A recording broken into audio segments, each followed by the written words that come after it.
barrinatti cufameetu jechuudha mana biraatti nageessanii harka koo miila koo walitti hidhaniitu guyyaa sadii falkan kudhan nyaatan malee ture barri natti cufaniitu achi keessatti na doorsisuu jechuudha hin duutanaan jedhanii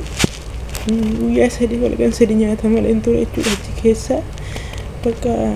waa'ee birriin dubbatu yoo ta'e hin baatas keessaa yoo mus birriin dubbata ta'e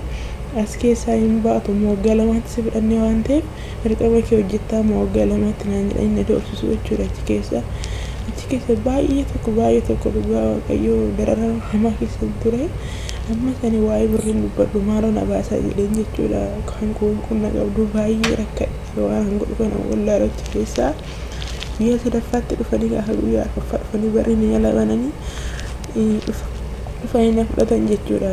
waa'ee birriin dubbadhu yoo jennaanii achi keessaa dhufanii na baasanii ergan galee immoo jechuudha waa'een birriis hin jiru jedheen tola hojjechaa jira daldaalatti yoo daldalaan bilbila narraan kaasu bilbila narratti cufanii narraan kaasu egaa akkuma argitanii obboleettiin teenyatu ni dhugaa biiroonis farda koraa kaa'uu hin dandeenye baay'ee dubbachuu fi dallaalonni yookiin immoo imbaasiin biyya Saawudi Arabiyaa jiru egaa yeroo baay'ee rakkinni isaan qabanii waan kanaadha maal fi ijoolleen gaafa rakkatanii rakkina kana hin oolchanii gana yookiin miidiyaa biraa yookiin bakka biraatii kan ijoollee tana gargaaraa jiranii isaan garuu namoota akka rakkina keessaa baasanii hin beekanii jechuudha kanaafiyyuu dhugaa dubbachuuf hedduu takka nama gaddisiisaa mucayyoon akkuma argaa jirtanii baay'ee takka rakkadhee oggaa lama neesaa hojjettanaan jedhanii mana natti cufaniiti guyyaa sadii agabuu hiyyan bulee jetti baay'ee takka nama gaddisiisaa dhugaa dubbachuuf jireenyi biyyaa lafaa madaamin ishii barriitti cuftee qarshii yoo na gaafattee damoosa kiyya jettee dubbattee hin ejjeefamtanaan jette ishi lubbuma kiyyaa nan ba'a damoosa hin gaafadhu lubbuma kiyyaa na baasaa jenna na baasanii biirootti na deebisan jettee biirootti yeroo deebisan kana warri biiroo immoo maal jedhuuni birrii waggaa lamaa ilaala kifuu dhalli namaa akkanatti rakkatee dhugaa dubbachuuf baay'ee takka namatti dhaga'ama dhugaa dubbachuuf waggaa lamaa natsaa hojjetta yoo damoosa gaafatte damoosa kee hin gaafatini ani hojjette saniyyuu raafuunii fi natsaa hojjisiisu jechuudha mucayyoon tun siqaayee hedduu keessa jirti dhugaa dubbachuuf baay'ee takka nama gaddisiisa siqaayee mucayyoon tun itti jirtu siqaayee miti egaa namoonni bebbeekamoo taatan sheerii naa godhaa jedhanii ijoolleen baay'een kan sheerii godhanidha mucayyoon tun kaa dhugaa dubbachuu fi danzaste ijoolleen keenya akkanatti kan lubbuu isaanii darbu akkanatti kan yeroo baay'ee bakka beektanii amiroon isaaniitillee hin hojjetu sammuu isaanii tuqamee waan namni yaada keessa galee dhugaa dubbachuuf naman ta'u deebi'e mee guyyuma lama guyyuma sadii fakkara waan sin fakkaatan ilaaltu dhugaa dubbachuu fi guyyaa sadii agabuushi mee guyyaa takka bishaan malee hin oolla midhaan malee hin oolla baay'ee nama dhukkubsa egaa akkasii waan hundaafuyyuu osoo amma namaa danda'ametti dhugaa dubbachuu fi biiroo maal godhu amma fakkeenya biiroon gaarii taatee gaarii ta'uu baatee wanti beekamu hin jiru beektanii ijoolleen keenya jiru jedhanii gaafa qarshii birrii meeqatamaan biyya san deeman yaa gaaruma jedhaniiti kan ergan garuu immoo kan akkana godhu dallaaluma biyya Itoophiyaati jechuudha ishiin birrii malee ijoolleen tun eessa geechee maalirra geechee wanti isaan beekan tokko hin jiru dhugaa baay'ee nama dhukkubaa baay'ee tokko nama gaddisiisa እንግዲህ waaqayyo እንግዲህ ፎርማት ያgodhu fi ጸጥቲ ተናይ akashin imatutti afaan ishee irraa kan ba'u hedduu takka dhugaa dubbachuuf bakka ishee bu'ee baay'ee takka dhugaa dubbachuuf sammuu kootuun gubee jechuudha siqaa hedduu biyya ofiisitti gaafa beelad biyya kiyyaa maafan biyya kiyyatti hin beela'ini nama jechisiisa nuu dabartii jedhanii achii gubaa asii isan dhugaa dubbachuuf biyya keessaa yoo ta'e jee kan caalu yoo biyyaa baatee naa dabartii jettee biyya ormaa kana deemtu abiddumatti deemtaa jechuudha. Inni akkasii ani amma fakkeenyaaf bakka gaariin jira yoo ta'e namni biraa immoo akkanatti gaafa rakkatu dhugaa dubbachuuf keessi kiyya dhukkuba. Rakkina argiteef qofaa miti kan namaaf dhibbamtu yookiin immoo namaaf dhiphattu. Bakka ishii san buutee gaafa ilaalte garuu baay'ee nama dhukkuba. Dhugaa dubbachuuf nama dhukkuba. Kana egaa obboloota yeroo baay'ee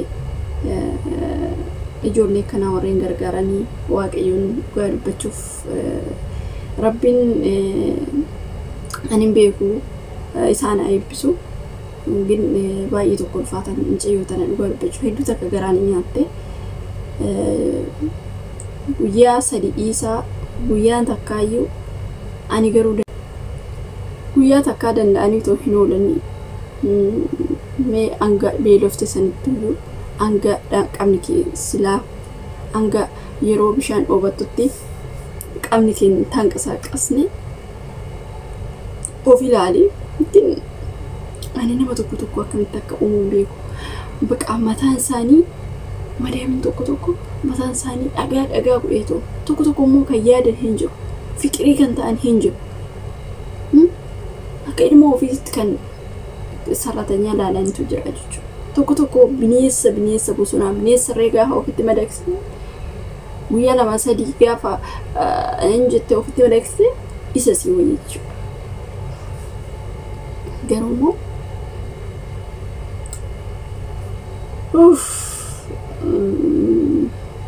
ishee amma daa'imni immoo haa ta'u isa hin dandeessi mana hin jijjiirratti biiroo namni keenya kan bineensa mucayyoo sanarratti ganaa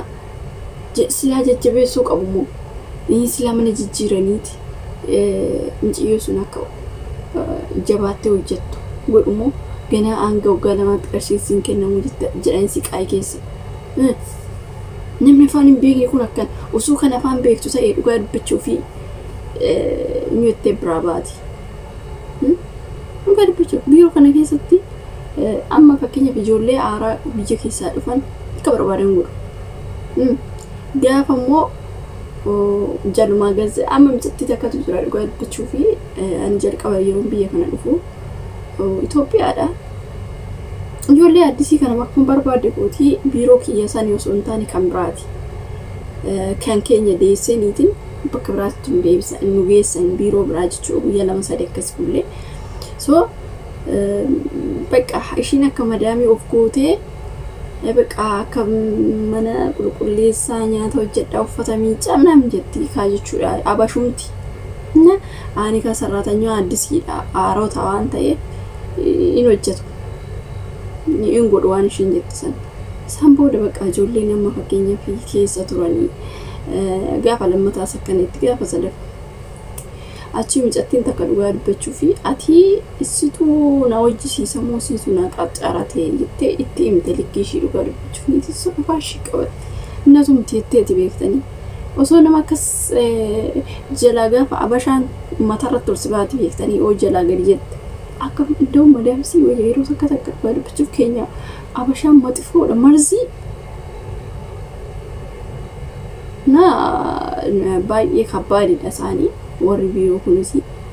kanaafuyyuu dhugaa dubbachuuf isaanuu jalazim jedhan hin jaalatanii micatti immoo waan haaraa taateef kana jettiin malee osoo akkas namoota keessa beekanii namoota akkas afaan beekan ta'ee ishiinuyyuu akkanan gootu dhugaa dubbachuuf eenyumtuyyuu kanarratti jalaa waggaa lama natsaa hojjetta kanaan jettu isichi takka ji'a takka guyyaa takkayyuu natsaa hojjetta doonaan jettee dhugaa dubbachuuf aniin mansimin jedhe inde natsaa hojjetta ofiin qaanoftu dhugaa dubbachuuf yeroo tokko abashaan keenya miqqeenyaadha. Innaa kana obboloota koo mucayyoo tana dhugaa dubbachuuf hedduu takka garaan nyaattee namoonni aaraarlee Itoophiyaadhallee dhufanii keessattuu warra biiroo dhugaa dubbachuuf hin kabajaa akka nama tokkotti garuu immoo kabaja san bira dabartee mataarratti nama baate jennaan likkii shumaa ishiitti deemuudha malee jalaa callisoo miti jechuudha. Namni tokko goobasiin hin jira beektanii faxaanii kan taate. Tokko immoo bakka akkuma biyyatti callisuu godhee jalaa callisa shiinoota mataa irratti baatee jechuudha. Kana siniin jedha warreen akkana warri rakkina akkanaa keessa jirtan sodaata akka malee itti himta. Kana viidiyoon keenya guyyaa har'aa kanuma fakkaata siniin jedha turtii gaarii hanga viidiyoo biraatti mul'atti deemuutti.